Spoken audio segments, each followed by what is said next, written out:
Et maintenant, j'entends une voix qui me dit t'es mort. À ce moment-là, qui me dit t'es mort. Et je disais les gars, aidez-moi, je vais aller en enfer, je vais mourir. Appelez un pasteur, appelez mes parents, je vais mourir, je vais en enfer. Tu vois, tu sais que tu peux rien faire, t'es seulement là, t'acceptes, tu dis pardon, ça sert à rien. Je criais Jésus, il n'y a pas de présence de Dieu, ça sonne vide. Je criais pardon, pardon, ça sert à rien, ça change rien, t'y es déjà. Le temps, il passe pas. Et finalement, je me suis retrouvé en enfer. Mais quand je vous dis en enfer, c'est pas des jeux, genre, c'est vraiment réel.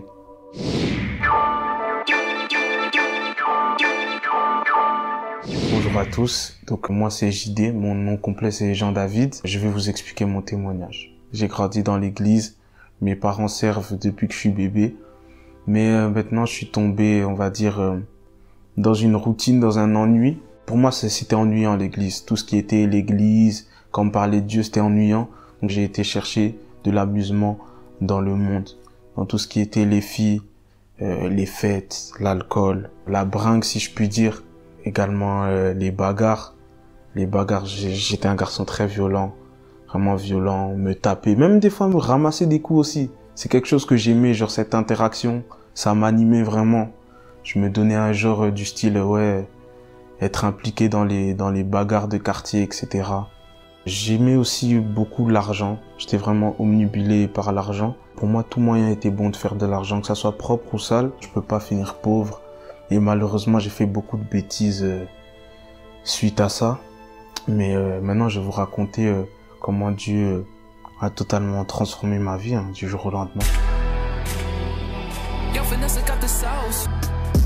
Je suis parti en vacances avec des amis. On avait pris un appartement à la mer pendant 1 mois. Un soir, j'étais sorti ce soir-là, je me suis battu, je me suis encore battu. D'ailleurs, j'étais très fier, j'avais mis un KO, etc. Je me suis encore battu, bref. Ce soir même, quand je suis rentré, j'étais vraiment fier, content de ma victoire, si je puis dire. J'étais un peu exténué, j'avais passé une longue journée, je suis parti dormir.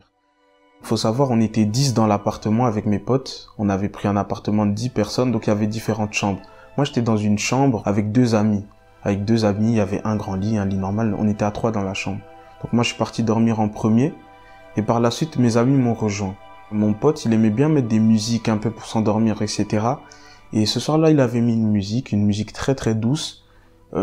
C'était de la mélo comme ça, mais c'était pas de musique chrétienne. En temps normal, si j'avais écouté cette musique, vraiment, j'aurais apprécié et tout. Mais là, j'étais dans mon sommeil et je suis réveillé par une douleur. Je comprends pas ce qui se passe. Et il faut savoir que j'étais en train de trembler dans mon lit. J'avais vraiment des réactions. Genre, je sentais vraiment une brûlure qui venait de la musique. Et mon pote, il comprend pas ce qui se passe, il rigolait un peu, ils étaient 2, hein. Et je lui dis, s'il te plaît, coupe la musique. Et lui, il a pris ça à la légère, il a baissé le son un peu, il a pas vraiment coupé. Donc moi, du coup, j'essaie de boucher mes oreilles. Et là, la musique me traverse, genre la musique me traverse, c'était une brûlure, des ondes bizarres. Et je continuais à trembler, je continuais vraiment à trembler. J'ai commencé à crier, je lui ai dit, coupe la musique. Frérot, il se passe vraiment quelque chose de bizarre. Et maintenant, j'entends une voix qui me dit t'es mort. À ce moment-là, qui me dit t'es mort. Donc moi je comprends pas, pris de panique, je commence à me lever, m'habiller. Je dis je peux pas rester ici, je dois partir. Parce que je sentais cette douleur, je me sentais mal, je comprenais pas ce qui se passait. Et j'ai commencé à dire à mes potes. Donc il y avait avec moi mon pote chrétien et mon pote musulman. J'ai dit ouais, priez pour moi les gars, priez pour moi. Je sais pas ce qui se passe, mais priez pour moi, appelez un pasteur. Appeler mes parents, mais prier pour moi. Et du coup, mon pote chrétien qui était avec moi, qui a mis la musique, il a pas vraiment fait attention. Mon pote musulman, il s'est vraiment mis à prier. Il faisait ses prières, du coup, en arabe, etc. Et maintenant, j'entends cette même voix qui est mort, qui m'a dit t'es mort, qui se moque de mon pote et qui dit inconscient, tu pries la mauvaise personne. Et à ce moment-là, du coup, moi, j'ai vraiment paniqué. Et je me rapproche de lui, je dis frère arrête, je dis frérot arrête. Et lui il pensait que je sais pas, il me délivrait, donc ça veut dire qu'il parlait encore plus fort. Et à ce moment-là, il m'est arrivé vraiment quelque chose de fou. J'étais là et je me suis vu moi-même, mais en train de flotter, moi-même devant moi. Donc ça veut dire que je me voyais 2 fois. Et à ce moment-là, je suis devenu, mais quand je vous dis complètement hystérique, j'étais fou. J'ai commencé à crier, sauter, j'essayais de courir en fait, comme si je courais après moi-même et j'étais fou, je criais Et quand j'étais dans cet état-là, faut savoir que j'ai pris conscience de vraiment toute la vie. Je sais pas comment ça se fait, mais je savais tout. Et je disais, les gars, aidez-moi, je vais aller en enfer, je vais mourir, appelez un pasteur, appelez mes parents, je vais mourir, je vais en enfer. Et je courais après moi-même. Et mes potes, ils me contiennent, ils essayaient de me tenir parce que je sautais vraiment, je renversais tout dans l'appartement. Et ils me tiennent, et je dis, les gars, s'il vous plaît, tenez-moi, tenez-moi, tenez-moi. Ils disent, on tient, qu'est-ce qui se passe et tout? Je dis, tenez-moi. Et après, je dis, les gars, c'est trop tard, c'est fini pour moi, je vais aller en enfer. Donc je vois mes potes me tenir de moins en moins parce que je me sens tout simplement descendre jusqu'à ce qu'il fasse vraiment, je sois vraiment dans le noir. Maintenant à ce moment-là, la même voix là qui s'est moquée de moi m'a dit, je t'avais dit, tu es mort, ça servait à rien de te débattre. Et je me vois en train de voler. Et on me dit, tu vois. Et après je me vois en train de me battre. On me dit, tu vois. Et en fait, j'ai vu une série de choses que j'ai fait dans ma vie, de mal. Et à chaque fois, on me disait, tu vois, tu vois, tu vois, tu vois, tu vois. Il faut savoir que quand j'étais dans cet état-là, bon, comme je vous ai dit, je savais tout, je comprenais tout. Donc ça veut dire j'avais pris conscience du bien, du mal. J'avais pris conscience que le paradis, l'enfer existait. J'avais pris conscience de tout, de toute la vie. Et maintenant, j'entends orateur, orateur, orateur, orateur. J'entends ça plusieurs fois. Je me vois en même temps prêcher devant, enfin parler devant des foules, devant des gens, et les gens qui m'écoutaient étaient touchés par ce que je disais. Et après on me dit orateur, cette même voix, hein, orateur, orateur en boucle. Et il me dit orateur, c'était ça ta destinée, et t'es passé à côté. Donc j'étais complètement choqué, parce que moi faut savoir quand j'étais petit, bon j'avais des problèmes un peu pour parler, j'ai parlé un peu tard, puis après je buguais, je parlais lentement. J'avais des problèmes en général pour m'exprimer quand j'étais très petit. Et cette voix-là me dit, tu vois, quand tu étais petit, en fait, ça, c'était des attaques. C'était des attaques parce que c'est avec ta voix que tu étais censé rentrer dans ta destinée. Mais toi, avec ta voix, tu préférais faire du rap mondain, tu préférais escroquer les gens, tu préférais baratiner les filles. Et bref, moi, j'étais comme ça. Donc, t'étais en train de chuter. Tu vois, tu sais que tu peux rien faire, t'es seulement là, t'acceptes, tu dis pardon, ça sert à rien. Je me suis retrouvé devant une très grande porte. J'étais devant, j'attendais, mais cette porte-là, je l'ai pas passée. Et finalement, je me suis retrouvé en enfer. Mais quand je vous dis en enfer, c'est pas des jeux, genre. C'est vraiment réel. Donc, ça veut dire que souffrance. Mais non, le mot douleur, le mot souffrance, ça peut même pas qualifier l'enfer. C'est trop. C'est trop. Je criais Jésus. Il n'y a pas de présence de Dieu, ça sonne vide. Je criais pardon, pardon. Ça sert à rien, ça change rien, t'y es déjà. Le temps, il passe pas. 1 seconde, 2 secondes, comme là je suis avec vous, je parle. Le temps ne passe pas, tu peux pas compter les secondes. 1 seconde, peut-être c'est 100 ans. Il n'y a pas de temps. Et donc j'étais là, j'étais en train de souffrir, je criais, j'avais des ondes bizarres, j'implosais, je comprenais pas. En fait, c'était mon âme, mais je comprenais vraiment pas, c'était une douleur inqualifiable. Et maintenant, je vois ma mère en train de prier pour moi la nuit et pleurer. Il faut savoir que chaque larme qui coulait du visage de ma mère, ce que j'ai payé pour ça, c'était trop. C'était vraiment trop. C'est une douleur, même le mot douleur, c'est pas assez. Ensuite, il faut savoir qu'avant, je faisais du rap. Je m'efforçais à essayer de me faire un nom, etc., à faire des choses pour qu'on entende parler de moi. Donc, ça veut dire que logiquement, j'influençais des personnes derrière moi. Et maintenant, chaque personne, on va dire que j'ai influencé, j'ai payé pour ces personnes-là. Chaque personne qui voulait m'imiter, j'ai payé pour ces personnes-là. Jusqu'aux personnes qui écoutaient mes musiques, j'ai été puni pour ces personnes qui écoutaient les musiques. Mais quand je vous dis la souffrance, en fait, c'est une souffrance. T'es là, mais tu ne peux pas l'assumer. Donc ça veut dire que c'est trop.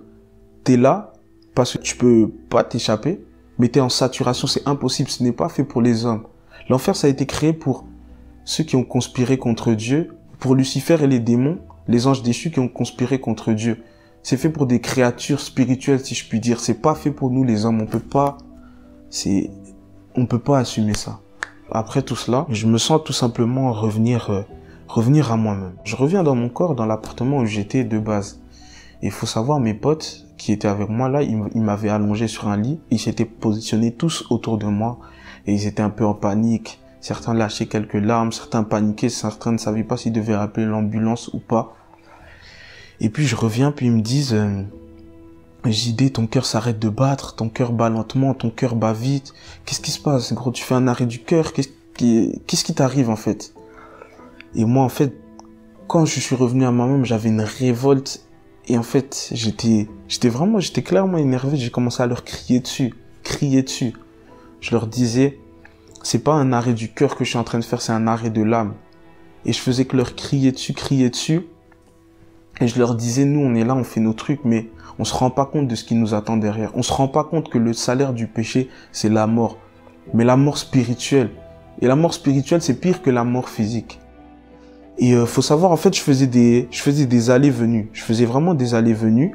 Et donc j'avais vraiment ce sentiment-là. Donc je quittais mon corps, j'allais en enfer, puis je revenais dans mon corps, puis je repartais en enfer. Je revenais dans mon corps, je repartais en enfer.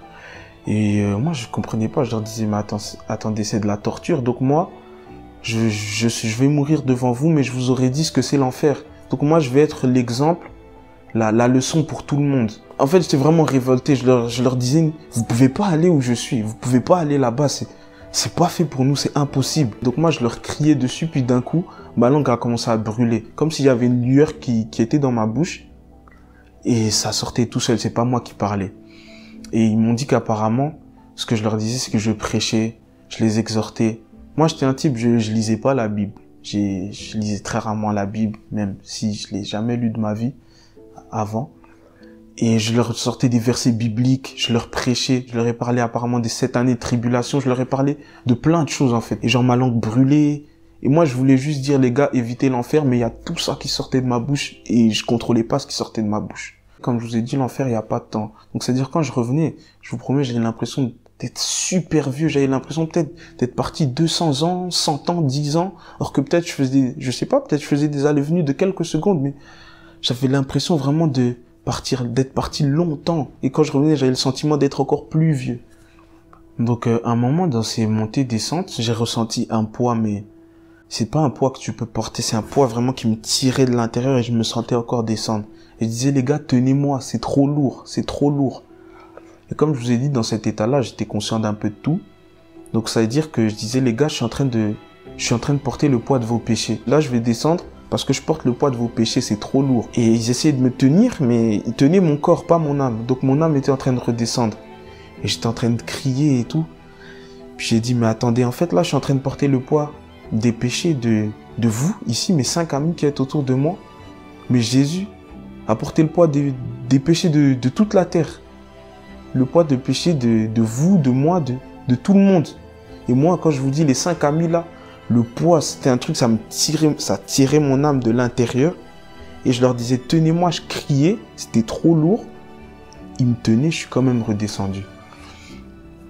Et quand je suis redescendu, je pense pour la dernière fois, je vois mon pote tout simplement en train de faire des bêtises.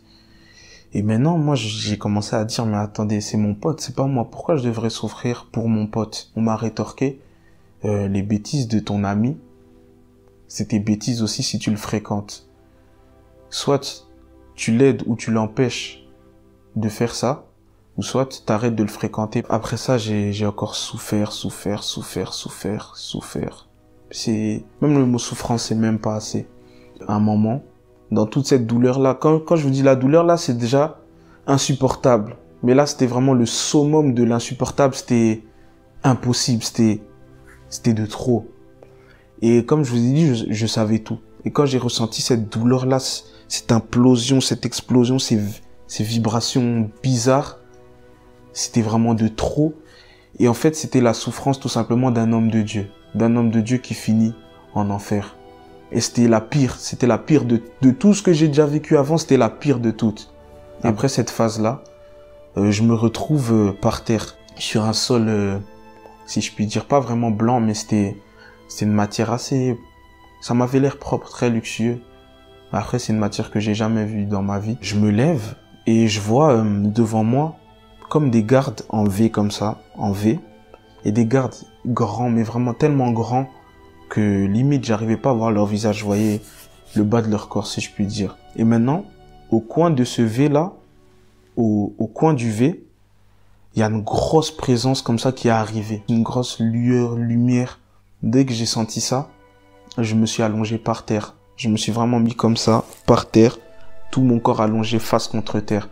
Comme un réflexe, je me suis mis comme ça par terre, je sais pas pourquoi. Et quand j'ai senti cette lueur, cette puissance, en fait, j'ai jamais ressenti ça dans ma vie, j'ai jamais...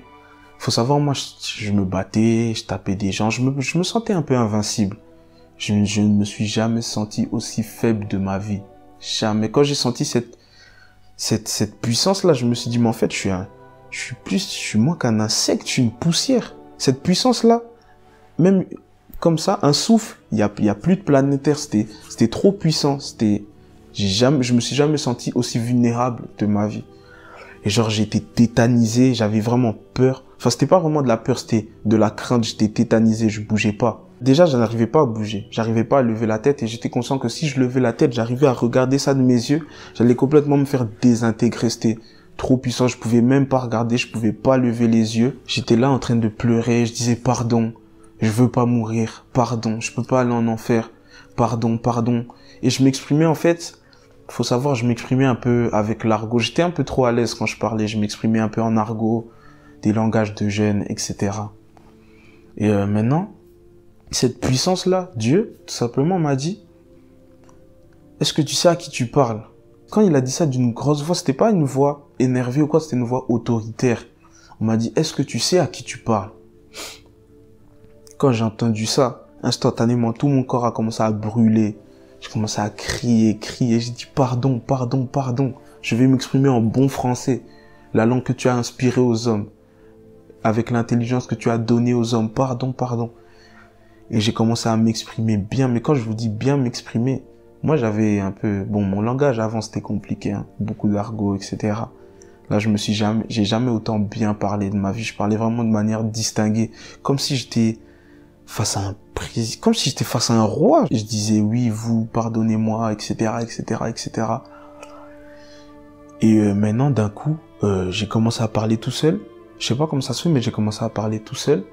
Et déjà, c'était pas ma voix, c'était une voix particulièrement grave. Il faut savoir, mon âme était ailleurs, mais mon corps était dans l'appartement. Et mes potes, ils entendaient ce que je disais, ils entendaient ce qui sortait de ma bouche, ils entendaient ce que je disais. Et cette voix-là, grave-là aussi, ils l'ont entendu. En fait, j'étais en train de promettre, tout simplement. Et j'ai commencé à promettre de consacrer ma vie à Dieu, passer ma vie à témoigner, de passer ma vie à gagner des âmes, passer ma vie à servir Dieu. Et quand j'étais en train de faire cette promesse-là, en fait, je promettais pas devant n'importe qui. Donc ça veut dire que j'avais ce sentiment, cette douleur-là, comme si j'étais en train de redescendre. En fait, c'était soit je m'accroche à cette promesse, soit je vais en enfer, soit je meurs. Soit je m'accroche à cette promesse-là de servir Dieu, soit je meurs. Donc j'étais en difficulté et j'avais une grosse voix. Je disais, oh, je promets. J'avais vraiment une grosse voix. Je sais pas comment ça se fait. Mes potes, pour témoigner, ils ont entendu cette grosse voix-là. Et donc j'ai promis de servir Dieu, consacrer ma vie à Dieu, consacrer ma vie à témoigner, de faire de ma vie un témoignage, gagner des âmes. J'ai promis tout ce genre de choses. Et maintenant, bon, j'ai plus ce sentiment de douleur là, et je reste tout simplement allongé, tétanisé, toujours allongé, face contre terre. Et maintenant on me dit, relève-toi, lève-toi. Et moi j'arrivais pas. En fait j'avais cette crainte, cette puissance. Quand j'ai senti cette puissance, j'ai dit je peux pas me lever. J'arrivais pas à me lever. Je suis resté allongé, toujours face contre terre. Maintenant on vient, quelqu'un m'aide à me relever tout simplement, m'aide à me relever. Je me mets pas debout droit, tête levée et tout, non. J'étais resté à genoux, on va dire, à genoux, un genou à terre et une jambe comme ça, et j'avais la tête baissée. Je pouvais pas lever la tête, c'était impossible. Donc quand j'ai été dans cette position-là, j'ai commencé à regarder autour de moi, mais pas devant. Hein. Donc j'avais toujours la tête baissée, je ne me permettais de regarder que sur les extrémités. Je pouvais pas, absolument pas lever la tête, impossible pour moi, j'allais me faire décimer. Trop puissant. Je vois tout autour de moi, en fait, plein d'hommes. Tout plein d'hommes. Et comme je vous ai dit, dans cet état-là, j'avais la connaissance et j'avais la conscience des choses. Je sais pas comment ça se fait, mais j'avais la conscience de tout. Et quand je voyais ces hommes-là, en fait, je voyais des hommes de Dieu. Je voyais des prophètes, des évangélistes, des pasteurs. En fait, c'était des hommes de Dieu. Et ils étaient aussi dans la même position que moi, donc un genou à terre et la tête baissée. Ils avaient Ils avaient sur eux une sorte de, si je puis dire, une cape, couverture, comme une fourrure sur eux, sur leur dos. Et ils tenaient de la main droite un bouclier, de la main gauche une épée. Donc je regarde comme ça un peu autour de moi, ok, j'ai vu ça. Maintenant moi, je sens tout simplement qu'on met aussi cette fourrure, cette sorte de fourrure sur mon épaule, on met aussi ça. Maintenant on me donne aussi un bouclier dans la main droite, une épée dans la main gauche. Maintenant, on pose un coffre à mes pieds, un petit coffre, mais ça avait vraiment l'air luxueux. Mais encore une fois, c'est un truc que j'ai jamais vu dans ma vie, mais ça avait vraiment l'air luxueux, une sorte de coffre. Et on me dit ta mission. Et la personne là, quand elle a posé le coffre, quand elle a lâché le coffre, j'ai regardé à ses mains et je vois en fait un trou ici et un trou ici. Ses deux mains étaient trouées. Je commence à réaliser que quelqu'un qui a les mains trouées dans ce genre de situation, ben c'est Jésus. Donc je commence vraiment à réaliser ce qui se passe et dans ma tête, c'était vraiment l'euphorie. Et donc toujours la tête baissée. Et maintenant, cette voix-là me dit, t'es pardonné, mais c'est ta dernière chance. Et il faut savoir que moi, en fait, j'étais un garçon vraiment entêté. J'avais déjà eu des avertissements, si je puis dire, réels de Dieu dans ma vie, que j'ai jamais pris en considération. Et aussi, j'étais un garçon assez tumultueux, turbulent. Donc, c'est-à-dire que j'ai mis vraiment ma vie en péril beaucoup de fois. Ceux qui me connaissent vraiment, qui marchaient avec moi, qui ont fait toutes les bêtises avec moi, savent que j'ai peut-être failli mourir plus de 10 fois dans ma vie. J'ai vraiment trop mis ma vie en péril. Maintenant, cette voix-là me dit, t'es pardonné, mais c'est ta dernière chance. Donc moi, quand j'entends ça, logiquement, c'est pas quelque chose à prendre à la légère. Vraiment pas à prendre à la légère. Après ça, tout simplement, je me sens en fait revenir dans mon corps, revenir à moi-même. Et quand j'étais en train de revenir, j'entends vraiment plein de choses. Il y avait vraiment beaucoup de choses qui défilaient dans mes oreilles, dans ma tête. Il y avait trop de choses qui défilaient. J'entendais plein de choses. Et j'ai notamment entendu la voix du début, qui se moquait de moi, qui m'a dit t'es mort, qui criait, qui disait non, il en sait trop, il mérite pas le pardon, c'est un pécheur, il en sait trop, il mérite pas le pardon. Et j'ai entendu vraiment beaucoup de choses, et maintenant je suis vraiment revenu vraiment dans mon corps, et j'étais vraiment en sueur, mon cœur battait vite, je vois mes potes allongés autour de moi, ils m'avaient allongé dans le lit, il y en avait certains qui pleuraient, certains qui stressaient, certains qui... Et quand je suis revenu, j'ai dit, quelle grâce. Et j'étais en boucle, je faisais que dire, quelle grâce. Et après, je leur disais, les gars, en fait, quand j'ai réalisé tout ce qui se passait, je disais, ah, mais attends, là, vous êtes que 6. Parce que je voyais qu'ils ont été touchés par ce qui m'est arrivé. Je dis, attends, donc là, vous êtes que 6. Mais c'est pas assez. Je dois beaucoup plus impacter, je dois partir d'ici, je dois évangéliser toute la terre. Je me rappelle, j'avais dit ça, je dois évangéliser toute la terre. C'était vraiment... J'avais ce feu, je disais non, je dois gagner des âmes, les gens ne peuvent pas vivre l'enfer. Même l'enfer, c'est pas quelque chose de souhaitable, même à son pire ennemi. Donc je disais non, je dois évangéliser, je dois pas rester ici, etc. Après je leur ai dit les gars, à partir d'aujourd'hui ma vie a changé, ma vie va changer. Il faut savoir, moi quand je faisais du rap, bon, j'avais mon nom de rappeur, etc.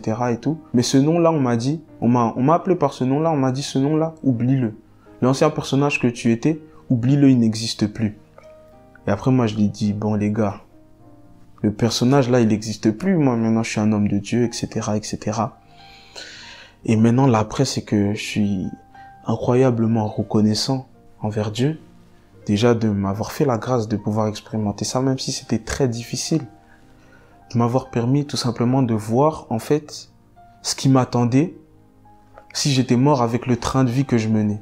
Donc, avec la vie d'avant, les sorties, si j'étais mort dans cette vie-là, en fait, j'ai pu voir ce qui m'attendait après. Et j'ai réalisé tout simplement que tout ça, c'est vraiment éphémère. L'argent, je courais vraiment derrière l'argent. J'ai réalisé que l'argent, tu vas pas l'emmener après ta mort. L'argent, tu vas le laisser ici. Les filles, tous les plaisirs de ce monde derrière lesquels je courais, j'ai réalisé qu'en fait, c'était des plaisirs éphémères et qui me mèneraient tout simplement à ma perte. Et vraiment, je rends grâce à Dieu de m'avoir fait cette grâce et d'être ici, là, pour en témoigner. Et je tiens à parler à toi qui regarde cette vidéo. Je voudrais dire que c'est très important et qu'il faut qu'on prenne conscience que c'est réel. Moi qui croyais pas vraiment à ces histoires-là, bon, j'entendais ça de loin. Je pouvais entendre des témoignages comme ça via mes parents, mais Pour moi, c'était du blabla, tout ça. Mais Dieu m'a confondu parce que ça m'est arrivé à moi-même, donc je peux plus nier. Le monde spirituel existe. La vie après la mort existe. L'enfer existe. Le paradis existe. Et on a les cartes en main, en fait. Tant qu'on est en vie, sur cette terre, on a les cartes en main. C'est à nous de préparer notre destinée, tout simplement. Maintenant, à toi qui regardes cette vidéo, ne te sens jamais trop sale pour revenir à Dieu. Il n'est jamais trop tard. Dieu est un Dieu d'amour. Il a déjà payé à la croix pour tes péchés, pour mes péchés. Et il n'est jamais trop tard pour revenir à lui et pour te repentir. Je t'invite, à toi qui regardes cette vidéo, à faire cette prière avec moi. Seigneur Jésus, tu connais mon cœur, Seigneur Jésus. Tu vois ma vie. Tu connais ma situation. Seigneur, aide-moi tout simplement à pouvoir arriver au but, arriver là où tu m'attends, pouvoir rentrer dans ma destinée. Aide-moi, Seigneur, à ne pas me perdre et à ne pas tout simplement rater le coche, finir en enfer.